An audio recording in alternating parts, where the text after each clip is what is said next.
Hello, traders. FX Pip Collector here. Today is Tuesday, February 4th, and this is my PM market recap of the euro dollar. So we're going to take a quick look at it on the 1 hour time frame. If you haven't done so already, definitely join my free Discord community. It is 100% free to join. Link for that is down here in the corner and in the description. If you would like to join my membership, you do so by joining at my website, fxpipcollector.com, to get access to all the benefits listed below and more for only $30 per month.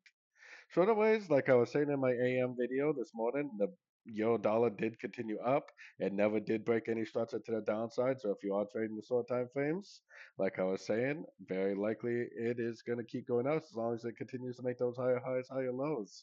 Now this move up right here definitely is looking pretty impulsive. This is looking pretty corrective. There's a pretty good chance that this is the end of a correction down here and that this is going to actually just end up continuing the uptrend. We really can't say for sure. The DXY and the US dollar index definitely look pretty bearish, so I'm thinking this is probably going to go up and make that wave C or the wave 3. Be careful, we do have a Trump speech this evening. If it does make a nice engulfing move to the downside and hold, potentially you could still go short because there is definitely a small chance that this move up is just a trap and it does end up continuing back down because the trend is down on every single higher time frame still.